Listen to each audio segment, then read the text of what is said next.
This one's still anybody's ball game. It's a one-point difference here as we begin the fourth quarter of play. The Browns on third down. They've hit 2 for 4 thus far. They're up against a 3rd-and-1 situation. They'll run for it. Here's Chubb. And that one going nowhere from the start as he's met in the backfield and goes backwards. Not at all what they envisioned on third down. 3 yards in the wrong direction.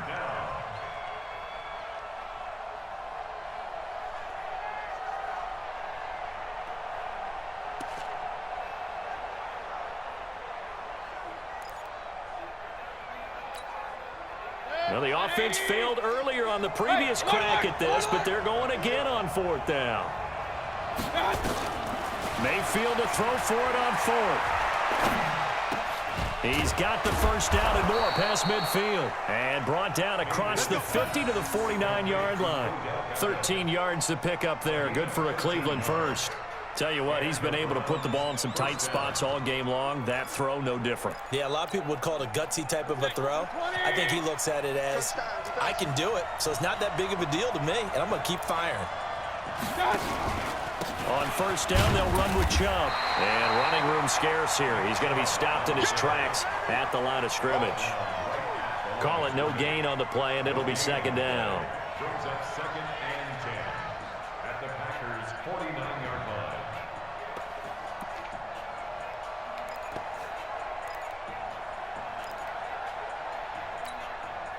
So after the run for no gain, here's 2nd and 10. 2nd and 10. Over the middle to Beckham. And he's corralled, but not before getting it inside the 35. A good pickup there for the Browns, 15 yards. This is something you got to be wary of defensively. I mean, just because they're in the mode of trying to burn some clock doesn't mean they won't pass it, and they got good yardage out of that one. Yeah, and really, when you're looking at it, now they've got a fresh set of downs. Look for 2nd down. If they want to take another shot and try and loosen things up, that'd be the time to do it. Mayfield hands it off to Chubb. This will be stopped about 2 yards shy of the marker. 8-yard gain, 2nd and 2. All right, that's a decent game there, but it hasn't been his best game overall. So I wonder what the mindset is of his team. Do they want him to handle the football and try and close this game out? Or are they going to make an alternative plan and maybe go in a different direction? I think they need him, and this is his time to shine. And again, it's Chubb. And he'll go down here right around the 23-yard line. 2 yards, good enough for a first. He continues to struggle to find a crease to break off a big one and might need to just put that aside and just try and ram his way forward and get what he can. Fourth quarter, 2 minutes on the clock in a tight 1-point game. Not totally home free yet, but it's looking good as they come up 1st and 10. So the Browns in possession of the football here as we get you reset. They've got first down in field goal range already.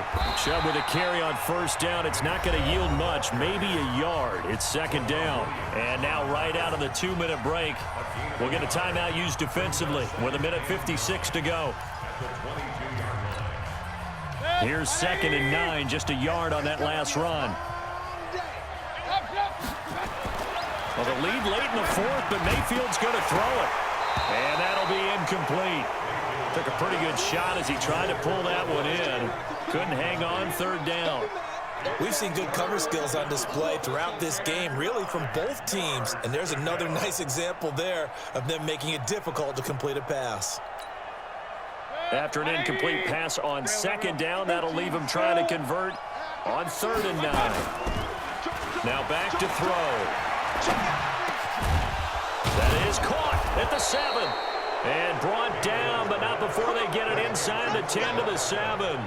They're able to convert on 3rd down, and that sets up a 1st and goal. It's 1st and goal, and a late touchdown at this stage could officially salt this one away. They'll run with Chubb. So a nice job to break the 1 tackle, but not much daylight after that as he's brought down. Now the Packers going to go ahead and use the 2nd of their timeouts as they'll talk things over prior to this upcoming 2nd down play.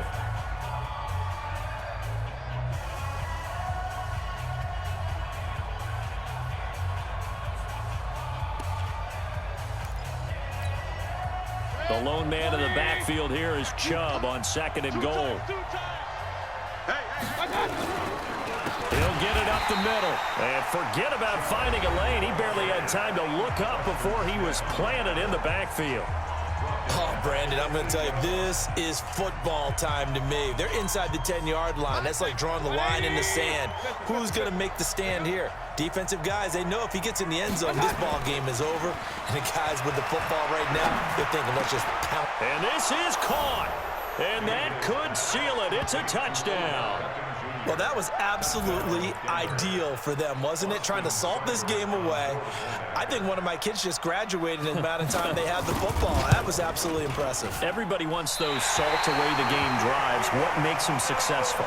Well, when you're able to mix run-pass, when you're able to control the football and stay ahead of the chains, I'm using every cliche I know, but that's how you get it done because you're not taking negative plays, and that way you're able to run what you want to run when you get a chance to call it. Now he's back out there to boom this one away, maybe with some frustration after the PAT miss. That's fielded in the end zone.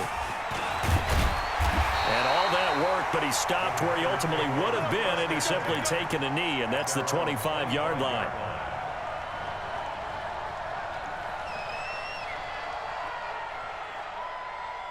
About set to get this drive started. The Green Bay offense at the line. They're down here in a one-score game.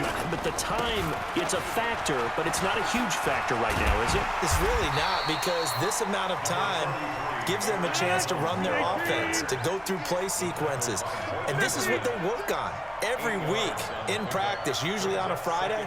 They go over this type of a situation, late-game situation. What are we going to do? And he can't get a throw away. He's taken down. Larry Ogunjobi in for the sack. Rodgers now, after the sack, he'll lead the pack up on 3rd and long. Back to throw. And he's going to go down again. GG, bro.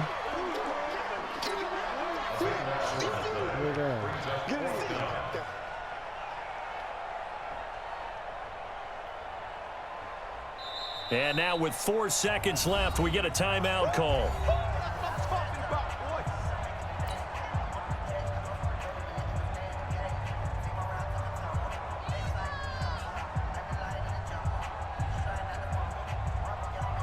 Down 7, and they've got to go for it here on 4th down. One final try now for Rodgers. He's going to let it fly. And that's caught. Ha! Are you kidding me? Yes! Into the end zone. Unbelievable. Oh, shit. Defensive Good collapse shit. on the final play. Appreciate that, boss. OT it is. I cannot believe that. Well, there's no doubt they just seized the momentum Yeah, no, with same that here. one. This They shit can too, go ahead and man. kick the Same how extra I was point here smoking and shit. and No, ride that was that fun. home wave on into overtime. The kick is good, and can you believe this? They All right, win it see who's with gonna get it. zeros on the clock. And here in overtime, if the team that receives the ball scores a touchdown, it's over. If they don't, we can still have some more football. That's exactly right. If they go down and kick a field goal, the other team gets a possession to either match it or score a touchdown to win the ball game. If both teams kick field goals, the next team to score wins. Let's But see. if the receiving team throws a pick six, best or team fumbles win, the ball dog. and gets picked up by the defense and they score, the game is over at that point. So a tie ball game here as the kick's away. That'll be taken in the end zone. And he'll take it back to about the 19-yard line. The Packers take over 1st and 10 at their own 19-yard line.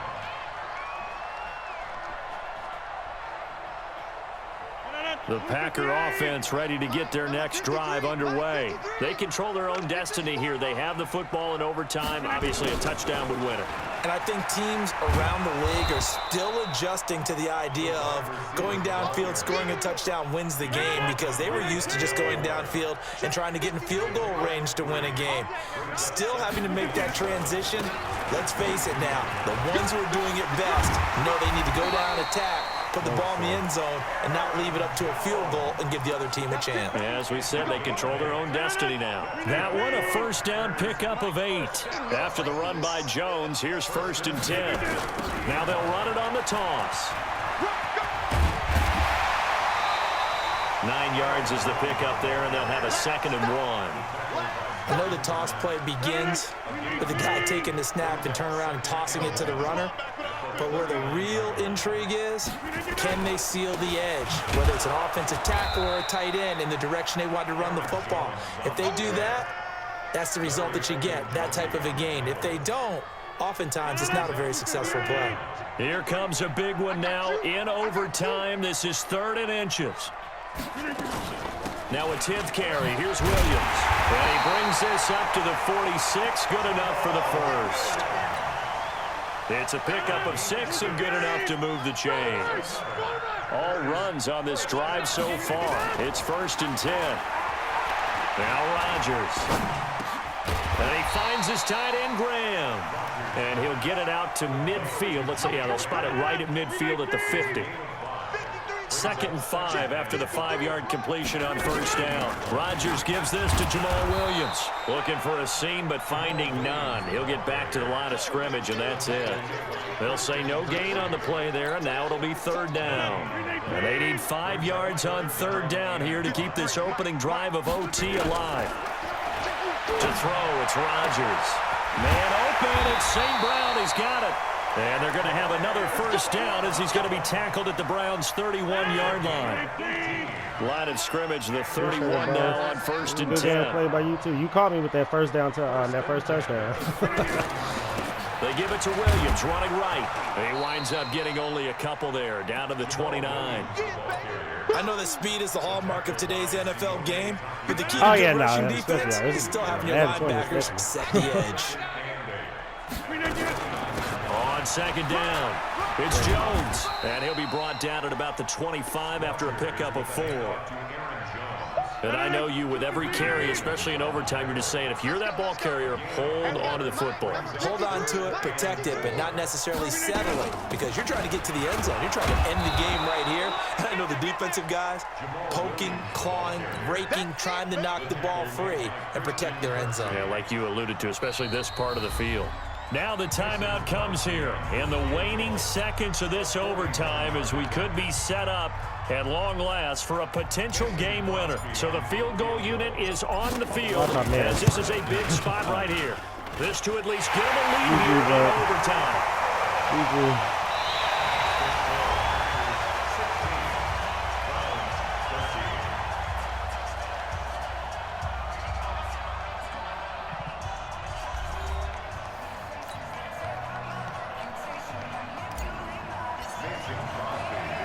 Crosby on now to kick it away. This will be taken in at the 1. And nice work on the return as they'll start their drive just past the 30-yard line.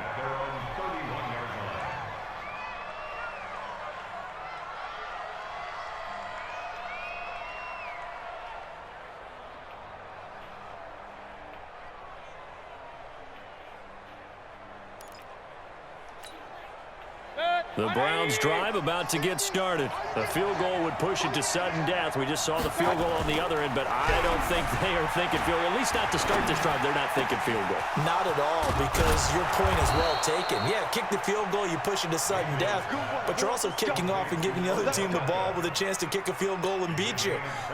Get the touchdown, finish the game off. That has to be the mindset. Mayfield now, 11 of 15 through the air. Here's 1st and 10.